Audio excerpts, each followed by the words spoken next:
अन्नदाता, नीत तुम्हारा अन्नदाता। पग पग पर है संग तुम्हारे अन्नदाता। लहू किसानों का बन के पसीना, सींचता है धरती का सीना। मेहनत का तेरी हक दिलवाने, नई तकनीक नई खोज बताने। पशुधन को गुणवान बनाना, पौध सुरक्षा को सिखलाना, खेती के सब गुर समझाने, भारत का सरताज बनाने। आठों पहर है संग तुम्हारे अन्नदाता, अन्नदाता। नमस्कार, मैं हूं कात्यायनी चतुर्वेदी और आप सभी दर्शकों का अन्नदाता कार्यक्रम में बहुत स्वागत करती हूं। हर रोज की तरह कार्यक्रम में लेकर आई हूं खेती बाड़ी से जुड़ी हुई बहुत सारी लाभकारी जानकारियां। तो फिर चलिए सबसे पहले देखते हैं क्या है विशेष आज के कार्यक्रम में।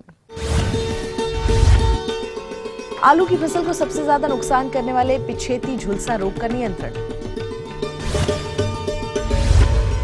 अधिक उपज के लिए प्याज की रुपाई और रुपाई के बाद किए जाने वाले प्रबंधन पर तकनीकी सलाह। पानी की बचत के लिए बौछारी सिंचाई पद्धति पर जानकारी।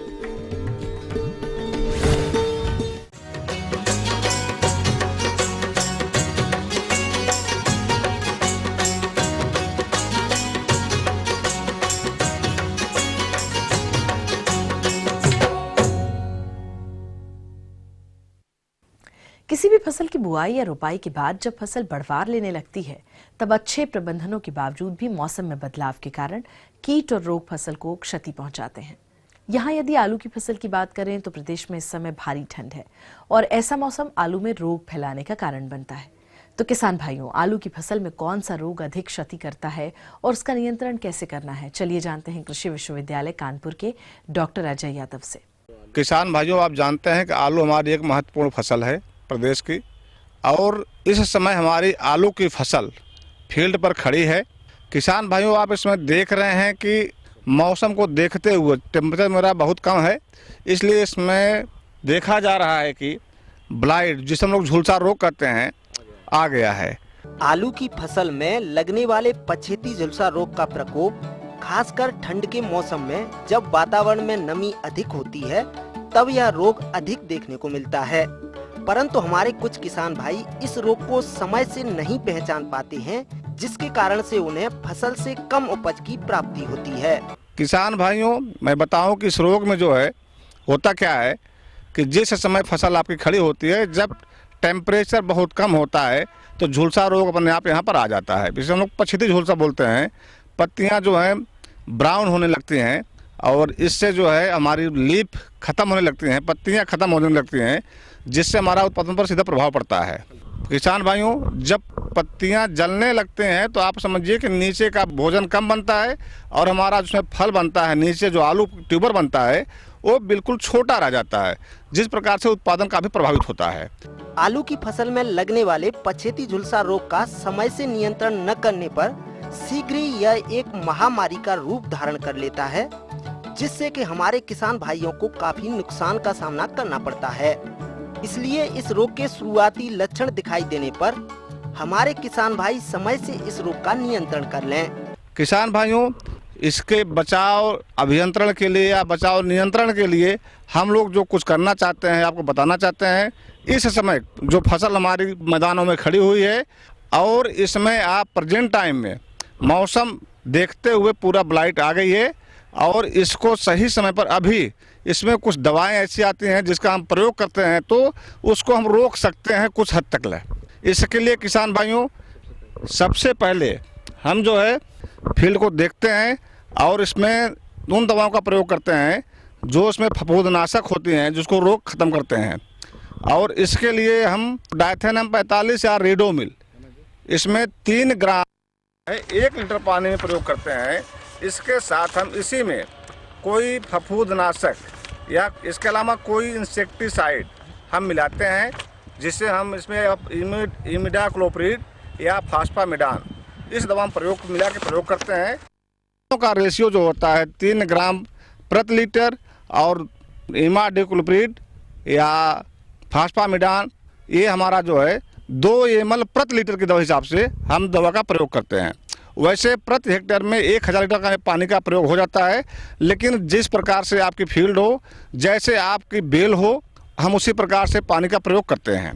अधिकतर बेल चौड़ी होती है, छिछली होती है, तो उसमें जो है हम दवा का मात्रा ज़्यादा लगता है। इस प्रकार से ऐसे खेतों में प्रति हेक्टेयर के हिसाब से आपको लगभग 1000 लीटर पानी की आवश्यकता पड़ती है।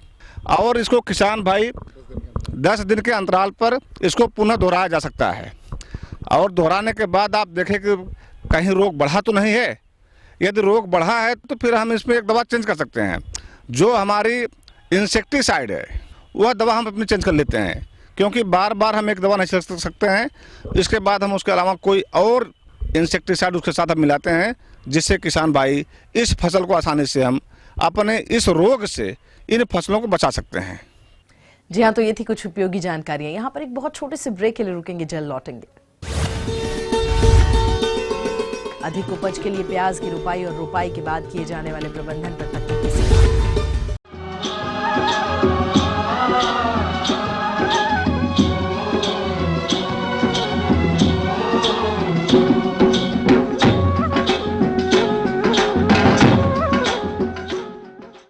ब्रेक के बाद आपका एक बार फिर से बहुत स्वागत है अन्नदाता कार्यक्रम में। और चलिए अब बढ़ते हैं अपनी अगली प्रस्तुति की ओर।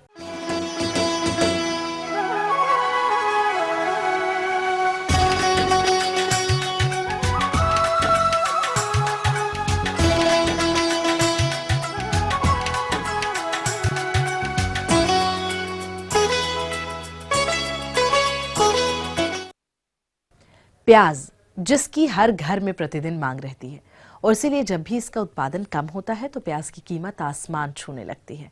और इसीलिए इस फसल से अधिक उपज के लिए इसकी खेती उन्नत तकनीकियों को ध्यान में रखकर करें। मेरा नाम महेश कुमार है।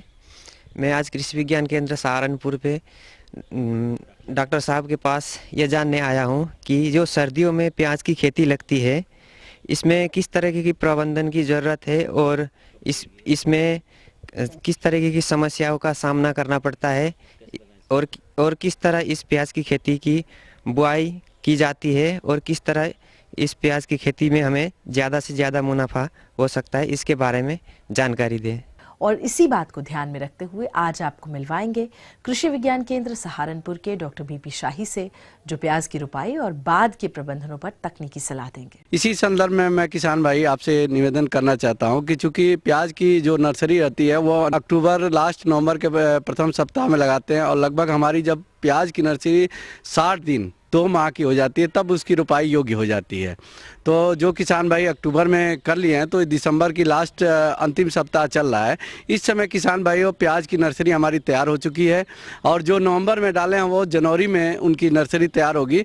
रही बात महेश जी आपने जो पूछा है प्रजाति, इसके लिए हमारी पूसा माधवी, पूसा रत्ना, पटना रेड, जो हमारी सर्दियों वाली मौसम की हमारी प्रजातियाँ हैं। जो हम नर्सरी डालते हैं तो किसान भाइयों हमारी लगभग बीज की मात्रा 8 से 10 किलोग्राम बीज की मात्रा 1 हेक्टेयर क्षेत्रफल के लिए आवश्यकता होती है। जो हमने नर्सरी बताया कि किसान भाइयों की लगभग हमारा जब जिस दिन नर्सरी लगाएं उसके 2 माह बाद उसके बाद तैयार हो जाती है। जब नर्सरी तैयार हो जाए तो खेत की रुपाई करने के पहले खेत की तैयारी कैसे करें, सबसे महत्वपूर्ण होती है कि जब हम नर्सरी हमारी तैयार होने होती है तो खेत की तैयारी के लिए किसान भाई आप उस खेत को 2-3 बार जुताई कर दें, फिर पलेवा कर दें। पलेवा करने के बाद मिट्टी एकदम भुरभुरी होने जाए। जब पहली आप जुताई कर रहे हैं उसी समय किसान भाइयों लगभग 200 से 300 कुंटल सड़ी गोबर की खाद अंतिम जुताई के समय खेत में बखेर दें, और बखेर देने के बाद अब उसको मिला दें। जब हमारी रुपाई करना हो किसान भाइयों तो उस समय किसान भाई उसमें 50 किलोग्राम नत्रजन, 50 किलोग्राम फास्फोरस और 50 किलोग्राम पोटास, ये प्रति हेक्टेयर के हिसाब से हम जब हम रोपाई करना उस समय दें।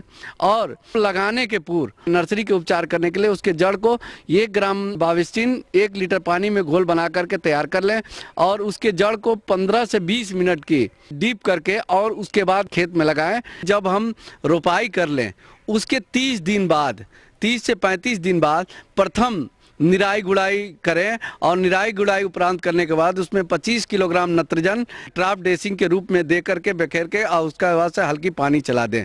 दूसरी एक समस्या आती है कि आप देखते होंगे कि ऊपर से पत्ता पीला होना, सूखना शुरू हो जाता है उस समय, और बीच में आप देखेंगे कि आंख के आकार का एक निशान बन जाता है, तो उसको हम कहते हैं पर्पल ब्लाच। एक बीमारी आती है, फफूंद जनिक होती है, पर्पल ब्लाच भी कहते हैं, बैंगनी धब्बा भी कहते हैं।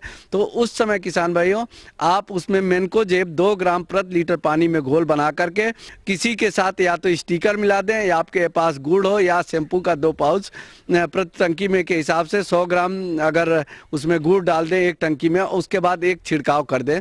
दूसरी एक समस्या आती है कीड़े की। जो कीड़ा देखते हैं कि आप बीच में तो थ्रिप्स आते हैं, तो बीच में देखेंगे तो पीले पीले पत्ते को जब खोलेंगे तो आप पीले पीले कीड़े आते हैं। उसके लिए कोई भी एक इंसेक्टिसाइड मोनोक्रोटोफास या क्विनालफास का 2 ml प्रति लीटर पानी में घोल बना करके आप छिड़काव कर दें। किसान भाई अगर विशेष सावधानी रखते हैं, नर्सरी की सही समय पे बुआई, पौधरोपण की सही से इन विशेष बातों को ध्यान में रखते हुए अगर आप करते हैं तो किसान भाई निश्चित तौर पे आप अधिक से अधिक पैदावार ले सकते हैं और अधिक से अधिक प्याज से आमदनी प्राप्त कर सकते हैं। आगे और भी कुछ रोचक जानकारियां हैं आपके लिए, लेकिन यहाँ एक बहुत छोटे से ब्रेक के लिए रुकेंगे, जल्द होंगे हाजिर। पानी की बचत के लिए बौछारी सिंचाई पद्धति पर जानकारी।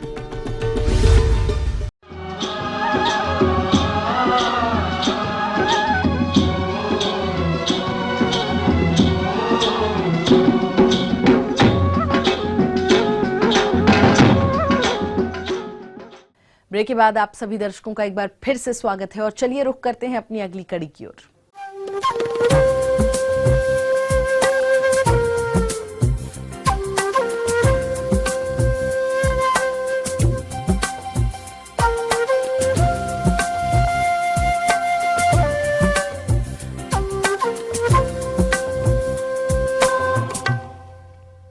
प्रदेश में बहुत से किसान भाई सूक्ष्म पद्धति के अंतर्गत जल की बचत हेतु कई फसलों में बौछारी पद्धति से सिंचाई करके उपज में बढ़ोतरी के साथ साथ लागत की भी बचत कर रहे हैं। तो इस सिंचाई यंत्र के और क्या क्या लाभ हैं, इसकी जानकारी लेते हैं एक विषय विशेषज्ञ गीत शर्मा से। किसान ड्रिप इरिगेशन पद्धति से परिचित है, साथ ही जो है स्प्रिंकलर पद्धति से परिचित है। सिंचाई की एक दूसरी तकनीक है जिसे हम कहते हैं माइक्रो स्प्रिंकलर पद्धति। इसमें भी पानी जो है फव्वारे के रूप में निकलता है। इसमें भी लैटरल्स का उपयोग किया जाता है, लेकिन साथ ही साथ पानी की मात्रा पे कंट्रोल रखा जाता है और पौधे की आवश्यकता अनुसार ही फव्वारे के रूप में पानी दिया जाता है। तो इससे फ़ायदा ये होता है कि हम कम पानी में ही वही फसल सुविधापूर्वक और उतने ही उत्पादन लेते हुए आसानी से उगा सकते हैं। साथ ही साथ हमारे पानी की उपयोग दक्षता भी बढ़ जाती है। किसान चाहे तो इसे शासकीय विभागों से सब्सिडी भी उनको प्राप्त होती है और उसके द्वारा जो है इसको अपने खेतों पे लगवा सकते हैं। इसमें फ़ायदा ये होता है कि आप कम ऊंचाई वाली जितनी भी पत्तेदार सब्जियां हैं उसका उत्पादन सफलतापूर्वक ले सकते हैं। जैसे कि पालक है, आपका धनिया है, मेथी है, इन सब का खेती जो है आप सफलतापूर्वक कर सकते हैं। यहाँ पर हम इसका प्रयोग जो है शिमला मिर्च की खेती करने में कर रहे हैं। ये भी जो है ड्रिप इरिगेशन के समान ही काम करता है, जिसमें कि आप दबाव के द्वारा पानी को लेटरल पाइप्स में भेजा जाता है और ड्रिप इरिगेशन में जहाँ पे छिद्र होते हैं वहाँ पर माइक्रो ट्यूब्स लगाकर इसमें राइज़र उठाया जाता है, जो कि करीबन 1 से 1.5 फीट की ऊंचाई तक होता है। ड्रिप इरिगेशन में जहाँ ड्रिप जो है 30 या 60 सेंटीमीटर पे होते हैं, वहीं पर ये माइक्रो स्प्रिंकलर में हम कम से कम 2 मीटर की दूरी पर जो है ये राइज़र लगाते हैं, जो इसका फवारा बनता है ये करीब करीब 2 मीटर का एरिया आसानी से कवर कर लेता है। तो आप इसमें जो जितनी भी पत्तेदार सब्जियां हैं उसकी खेती सुविधापूर्वक कर सकते हैं। साथ ही साथ नर्सरी उगाने के लिए यह विधि अत्यंत सुविधाजनक होती है। नर्सरी छोटी ऊंचाई की होती है, तो उसमें हम जब तक नर्सरी 3 से 4 पत्ती की अवस्था होती है, पानी कम देना पड़ता है उसमें, तो वहाँ पे इस विधि का उपयोग सफलतापूर्वक किया जा सकता है। इसमें कम से कम 60 से 70% तक जो है पानी की बचत हो जाती है। साथ ही हमें हर बूंद की कहना चाहिए उपयोग दक्षता मिलती है, क्योंकि हम पौधे को उतना ही पानी देते हैं जितनी उसको ज़रूरत होती है, जबकि दूसरी पद्धतियों में पानी अतिरिक्त मात्रा में मिल जाता है, जिससे कि नर्सरी में कई प्रकार की बीमारियां आने की संभावना रहती हैं, तो वो इससे कंट्रोल हो जाती हैं। साथ ही साथ दूसरी सुविधा यह है कि इसमें आप फर्टिलाइज़र और जो भी आपको इंसेक्टिसाइड या फंजीसाइड डालना है तो वह भी पानी के माध्यम से घोल कर दे सकते हैं। साथ ही ये फ़ायदा होता है कि आपको हर पौधा जो है एक समान ग्रोथ का मिलेगा। इसके लिए कुछ प्रमुख घटकों की आवश्यकता होती है, जिसमें मोटर पंप, यदि आप उर्वरक देना चाहते हैं तो उर्वरक टैंक, दबाव नियंत्रण करने के लिए कंट्रोल रूम, पाइप एवं एमीटर्स होते हैं। एमीटर्स वो होते हैं जो फील्ड पर पानी को उत्सर्जित करते हैं।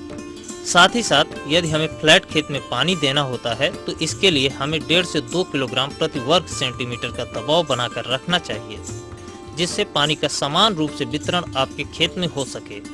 किसान भाइयों, फव्वारा चलाने की अवधि फसल एवं मिट्टी के प्रकार पर निर्भर करती है। सामान्यतः बुआई से पूर्व 3 से 4 घंटे व खड़ी फसल में 2 से 3 घंटे इसको चलाना चाहिए। यह एक नियंत्रित सिंचाई पद्धति है, जिसमें पाइपों के माध्यम से जल को नोजल द्वारा वर्षा की तरह जमीन पर डाला जाता है। सिंचाई स्रोत में उपलब्ध पानी की मात्रा के अनुरूप नोजलों की संख्या कम अथवा ज्यादा की जा सकती है और प्रदेश में बोई जाने वाली लगभग सभी फसलों में फव्वारे से सिंचाई की जा सकती है। ये जो माइक्रो स्प्रिंकलर विधि है, यह आपके कम ऊंचाई वाले पौधों के लिए ही उपयुक्त होती है, क्योंकि यदि अधिक ऊंचाई वाले पौधे के लिए हम उपयोग करेंगे तो पानी जो है तने से टकराएगा और तने से टकरा के पौधे के समीप गिरता रहेगा, जिससे पौधे को नुकसान होने की संभावना है। इसलिए कम ऊंचाई वाले पत्तेदार सब्जी वगैरह या नर्सरी उगाने के लिए यह विधि अत्यंत उपयुक्त होती है और किसान भाई इसका उपयोग आसानी से कर सकते हैं। कृषि विभाग के माध्यम से ये अपने खेतों में लगवा सकते हैं। इसमें जो है कृषि विभाग के द्वारा अनुदान भी दिया जाता है, जो कि अलग अलग किस्म के किसानों के लिए अलग अलग होता है।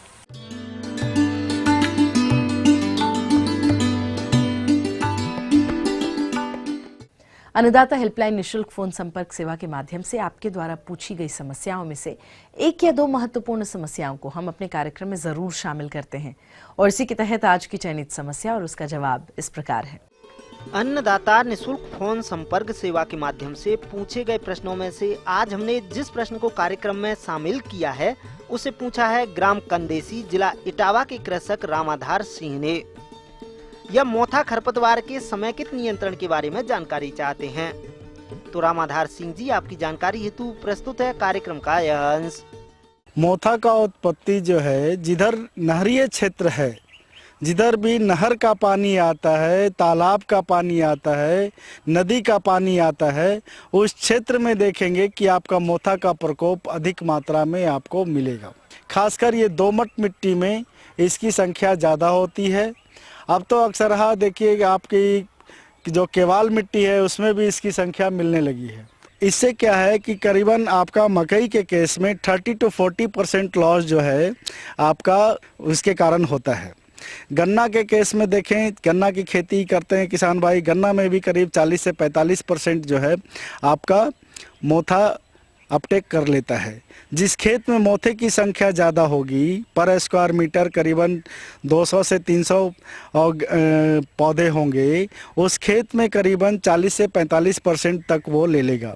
देखिए, अब मोथा के नियंत्रण के लिए है कि आप यांत्रिकरण कर सकते हैं, गहरी जुताई कर सकते हैं।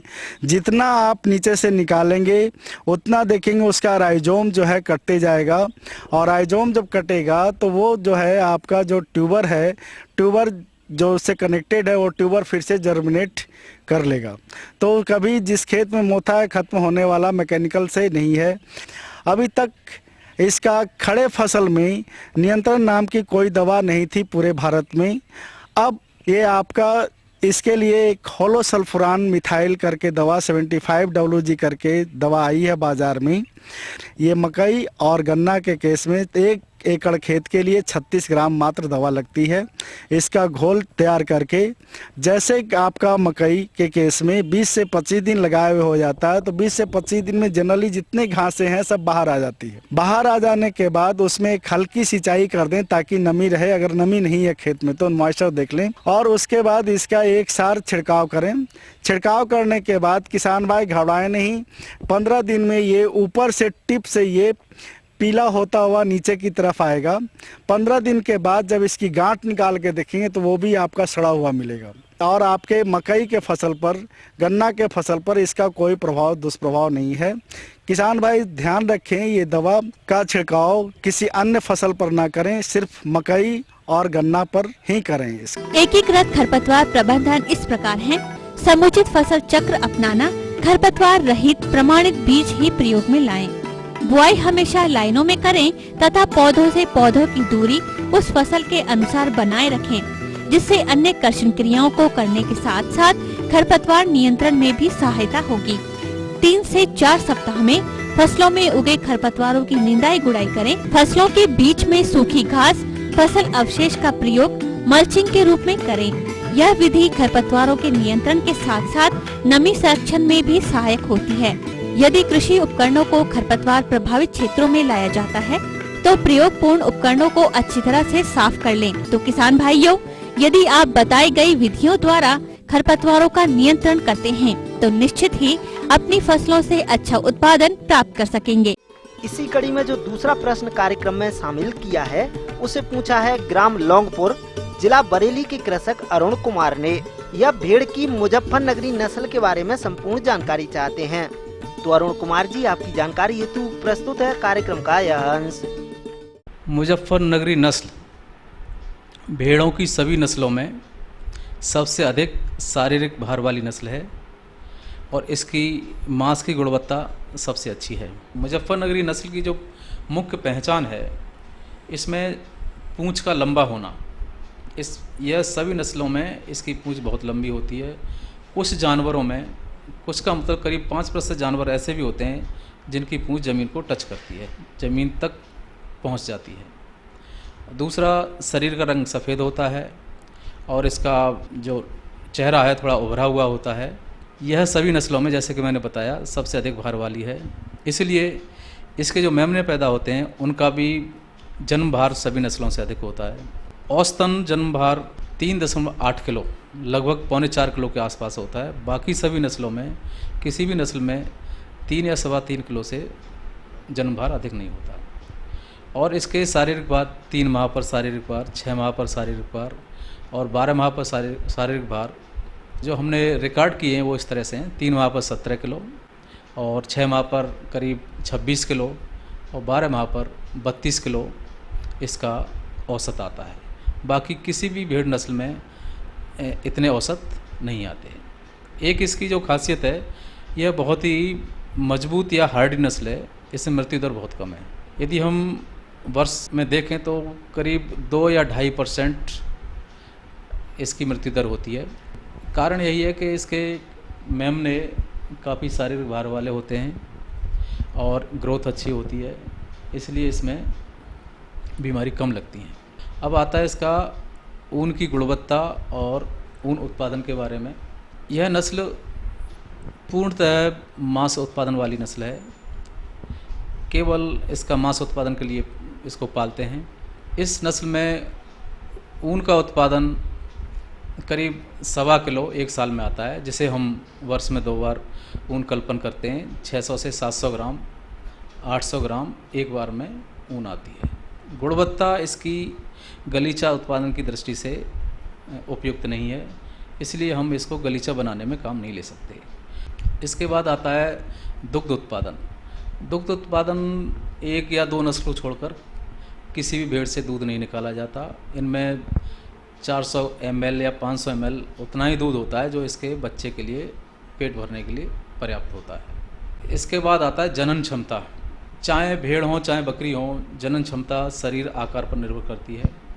जैसे जैसे शरीर का आकार कम होता जाता है, जनन क्षमता बढ़ती जाती है। क्योंकि यह सबसे अधिक भार वाली और ऊंची नस्ल है, इसलिए इसमें कम आकार वाली भेड़ों से जनन क्षमता कम है।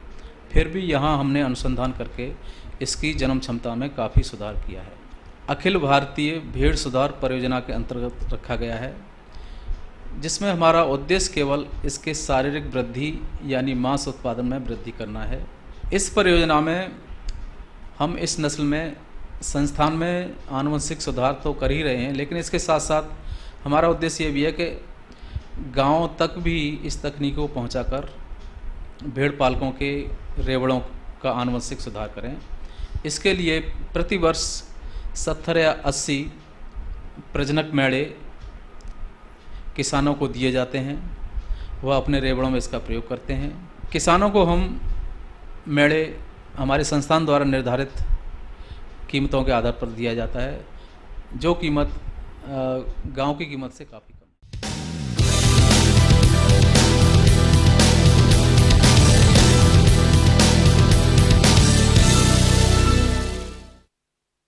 तो राज्य की विभिन्न मंडियों में कृषि उत्पादों के चढ़ते उतरते बाजार भाव की संक्षिप्त जानकारी इस प्रकार है।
तो हम ये उम्मीद करते हैं कि आज का कार्यक्रम आप सभी दर्शकों के लिए बेहद उपयोगी रहा होगा।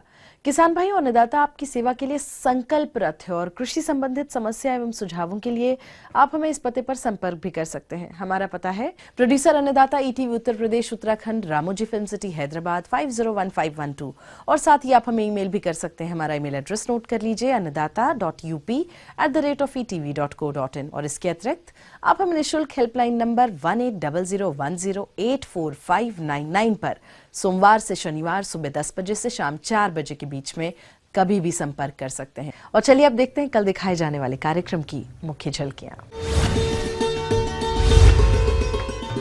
अधिक उपज के लिए ब्रोकली की फसल में आवश्यक प्रबंधन। नए और पुराने आम के बाग में इस समय के जरूरी प्रबंधन कार्य। तो फिलहाल अन्नदाता की पूरी टीम को दीजिए इजाजत। कल फिर इसी समय होगी आपसे मुलाकात कृषि संबंधित कुछ और रोचक महत्वपूर्ण जानकारियों के साथ। तब तक के लिए नमस्कार।